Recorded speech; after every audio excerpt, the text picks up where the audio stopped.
Alright, welcome back. What we're going to do today is we're going to introduce Murph to Marley and Reese. Alright, see Marley right over there. She's the beagle, and Reese is that beautiful chocolate lab over there.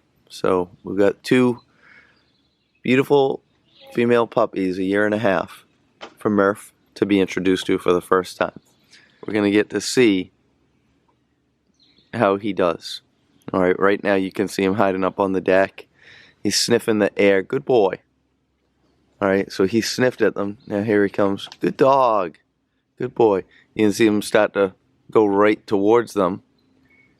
But he showed a little bit of hesitation, and then he picked up his pace and he's like, oh, alright. They're good. He runs right over to the beagle, starts sniffing at Marley's back end. He took a direct route to them. That's important because we're saying that he actually felt pretty comfortable trotting over to them. And now right here, he's all about Marley. So, and you can see Marley flapping her tongue a little bit like, all right, there's somebody there. And then you see Reese right behind Murphy, sniffing at his butt. Hey, girl. Hey, you good girl. Hey, you good girl, Reese. Good girl. Good girl. So it's safe to say that we know what got Murphy off of the deck. It was the smell of Marley. And now these two right here, they're facing each other. You know, they're circling, they're mirroring each other when they started to rotate. They both started to rotate. So there's an awkwardness to this conversation, clearly. Murphy has his hackles up, and Reese has her tail pinned between her legs. So they're both making the conversation awkward. But at the same time, they're trying to work it out. Like right there, they do a little, all right, hey, let's break it up, man. Let's feel more comfortable. That's what that move is. Right there, Murphy just did a play bow. So he wants to socialize with her. She wants to socialize with him. She's like, hey, hold still. Let me get to know you. You're a good boy, huh? You're a good puppy. Yes, you are. You're a good puppy. Good puppy. Very good puppy. Yes, you are. Yes, you are. Good dog. Very good dog. Very good. Very good puppy. Yeah, Reese, loosen up, you good girl. You're a good dog. So when I was over there patting them, I was able to be a good influence on the conversation because they both know that praise is good and that I was praising both of them. I wasn't being awkward with the two of them. And now you're going to see a little bit more playful behavior because they just loosened up. All right? That is really important. And also, when it came time for, look at them right there mirroring each other. Right there. Good dogs. Nope. I have to correct them there. So, this is something too is, you know, there. Look at him right there. He's trying to pull her towards him. Now she's pulling him towards her. So they're having this conversation. Nope. They're having this conversation, just again, trying to loosen up. And they're about to, it's like they're loosening the jar, and now all of a sudden the jar is starting to open, right? And it's still, it looks very playful, but it's still uncomfortable, like we're talking about. All right? And you can't see her right now, but Marley is sitting right underneath the camera. So she's really unsure. And I'm not saying to Marley, oh, it's okay, or, you know, you poor thing. She's like the wallflower right now at the dance party. You know, oh, wow, you know, now Reese's over there with my date. What's happening? I thought he came for me. But what about that? She hears us talking and she says, hey, you know what?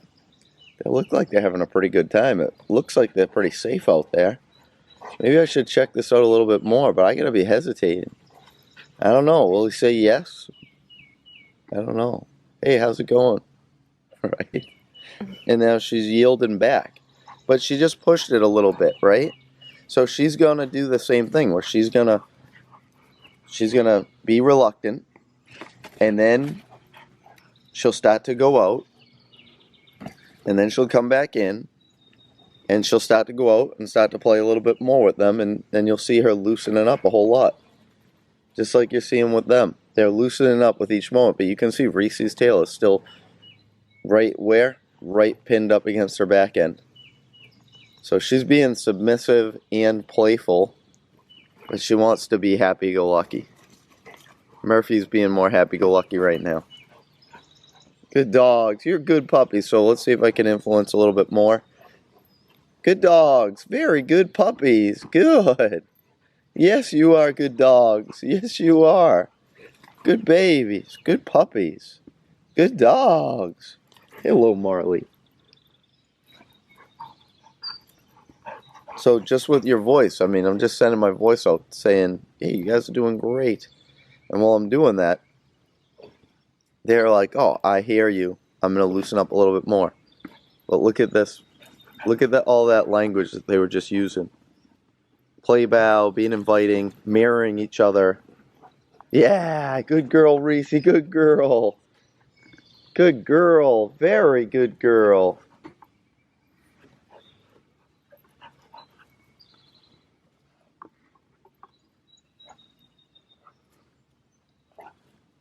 Nice. And this is another thing that you can do. Whenever you have a wallflower, you can move. Right?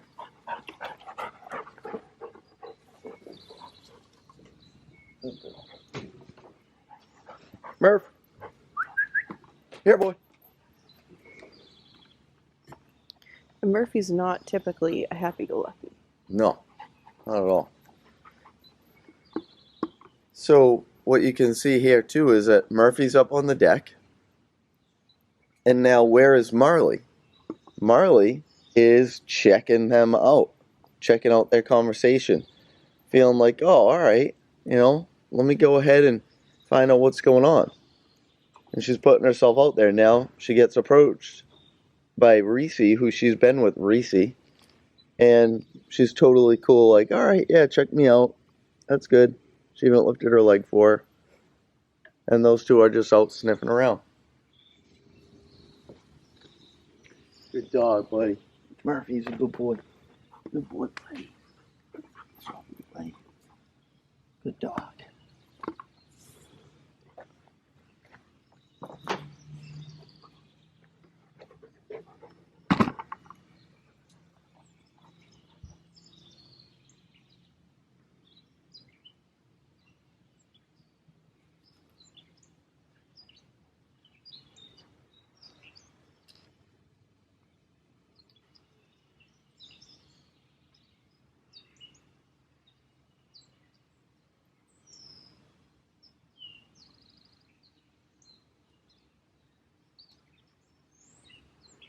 So you have Marley, who has gone ahead, left her safety zone, started sniffing around, and now she's starting to engage with Murphy, and Murphy's letting her engage with him. She just started sniffing at his back end. He gave his back end to her so that she could get to know him a little bit. It's very vulnerable to go ahead and turn your back on a set of teeth. All right, so that's what he did. He let her be behind him and check him out. And he's letting Reese do the same, going ahead and being behind him right there a moment ago. Good girl. Good girl. All right, but one other thing that you can do, if you have a wallflower, if your dog is hiding at the dog park, if your dog is hiding in the house, you don't want to be telling them good job, like we talked about with socialization. We don't want to be saying good job, you're so brave, when they're in fact being fearful. But what a good thing to do is, if you're going ahead and you're at a dog park or in the house or wherever you go and your dog is hiding, what you can do is create movement where there isn't any. What do I mean by that? Start to move around, walk around.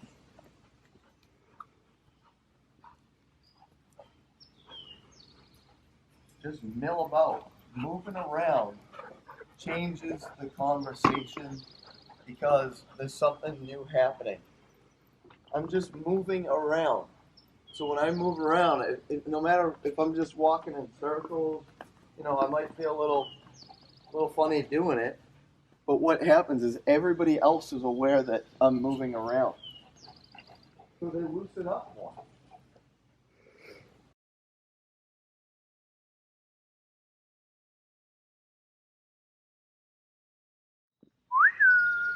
Good boy. Good puppy. So this is a good point to make too, is that whenever you go to a dog park, when you're going to, there's two dog parks right across the street from each other basically. There's Starter's Neck and then there's Bear Cove. And they're both popular dog parks. Well, in one of them, you have pathways that you continue to move on, and the pathways are surrounded by mostly wood. There's some fields along the way, but it's mostly woods and some water. But what it is when people go in there, they keep moving. They just keep moving for the most part. So that movement creates better social circumstances because there's a movement. It's a, hey, how's it going? And then they walk past each other. All right? They don't usually let the conversations expand into something more and something more. And then what happens is if you go on over to Stoddard's Neck, right across the street, a lot of times people will gather at the base of a hill there. There's pathways in there too, but it's one pathway that goes around the perimeter of the park. And most people might do one pass on the perimeter, and then they all cluster, maybe have a coffee and water and socialize. And it's good for them too because they get a chance to socialize with people. But when they're socializing and they're standing still, the dogs are creating hierarchy at times right at the base of the hill. So what's tough about that is that some of those conversations of, hey, how's it going? At Bear Cove, and then they end at Stotter's Neck, it becomes, hey, how's it going? Oh, I'm glad you asked. Let me tell you about what's going on in my life. All right. I haven't been out in 6 months. All right, you see where I'm going with this. So some of the dogs might start to have conversations that we don't really want them having, and a hierarchy starts to develop. And also, what you can notice is that, like today, there's no toys out. They have each other to focus on. So there's not like there's one toy or two toys or three toys. There's no toys. All right? And the reason why I have that is that I don't want somebody saying, hey, that's my favorite toy in this world, and now let's have a poor introduction, first impression conversation. All right? I want it to be positive. Once I know that the dogs are comfortable with each other, then I can start to incorporate in some toys. But I don't want to do that until I feel like these guys get along great. They know how to communicate with one another. And that's to that point too. Just because they get along with each other, it doesn't mean they're going to be like, hey, let's play with my favorite toy today and I'm going to share you. But what it is that they could go ahead and be corrected more easily once they're more comfortable with each other.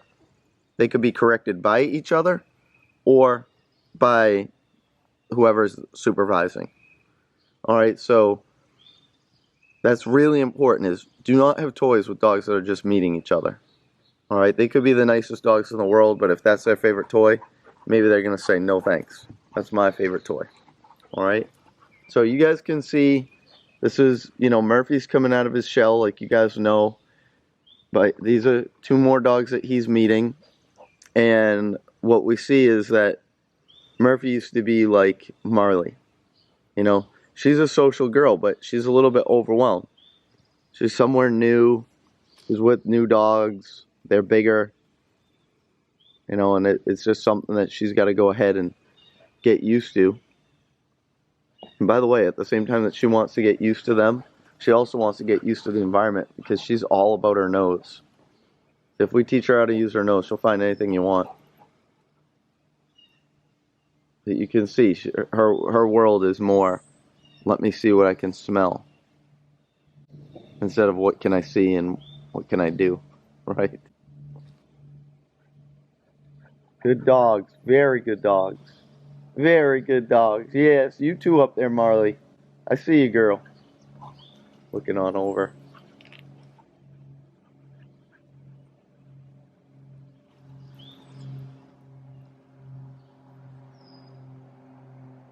One other thing to talk about here is that what do we do if they don't like each other? You know, if they just don't like each other right off the bat? Well, you guys could start off with leashes on them so they're easier to separate. So you're not reaching in and grabbing collars and possibly getting bit in the forearm or anywhere else. What you could do is you could start with leashes on, and if one or the other is acting aggressively, it's always whoever's acting aggressive that we want to turn our focus on to.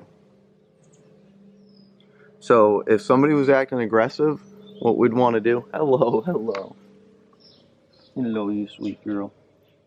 What we would want to do is we would want to go ahead and get whoever was acting aggressively out of proximity to that dog that's trying to get away from the aggressor.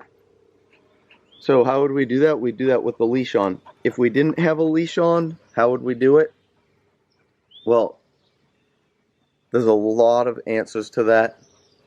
But the best thing to do is, if somebody was being aggressive, you could run up, grab them by their back legs, stand them up like you're doing a wheelbarrow run with a partner, and walk backwards with that dog. Alright? You really gotta walk backwards quickly and just get that dog away from the dog that is trying to get away from the aggressor.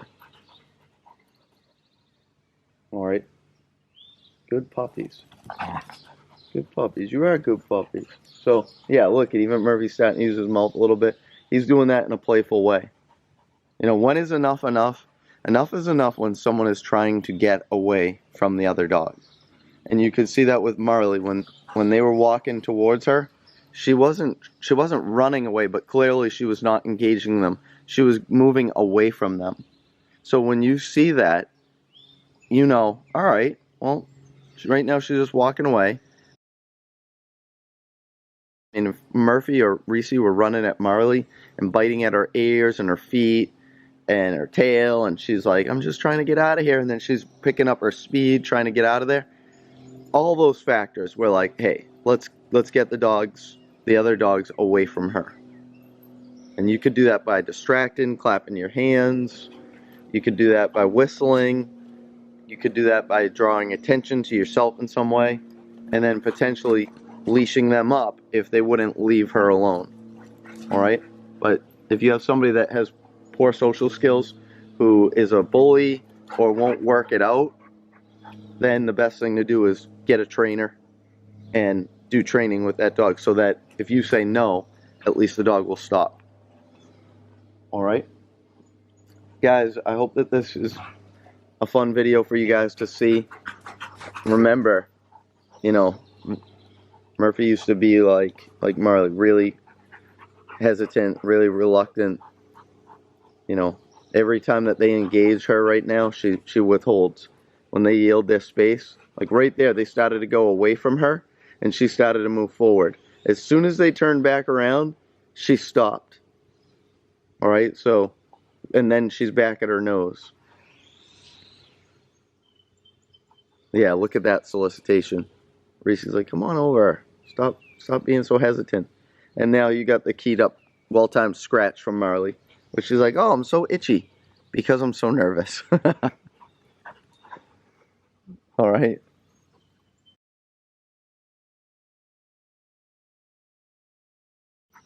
I mean, she's a dog. She's met with other dogs. She's just right now just in her shell. That was good. And again, as soon as Murphy turned around, she was like, oh, I'm not here. Oh, now I'm here. Now I'm following you. All right. So you can see those little things. She wants to be social. She just wants to get used to the interactions first and expand her comfort zone. You super beagle, huh? Huh? You good dog. You're a good dog. You're a good dog, baby. Huh. All right. If she was going ahead and she was just here the whole time with me, there is no way I would be patting her right now.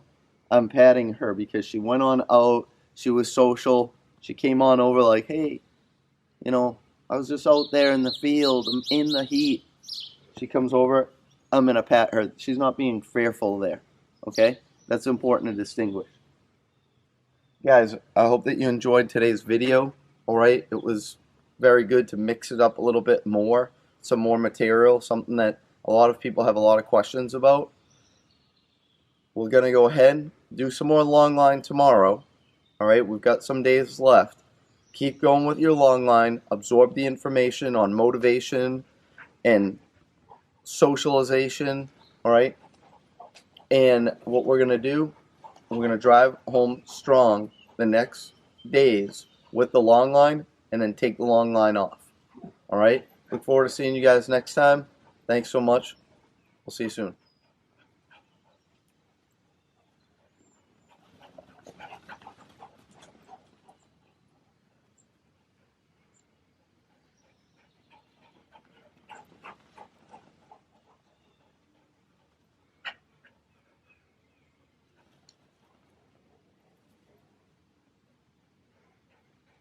Isn't that so cool? You know, it's amazing.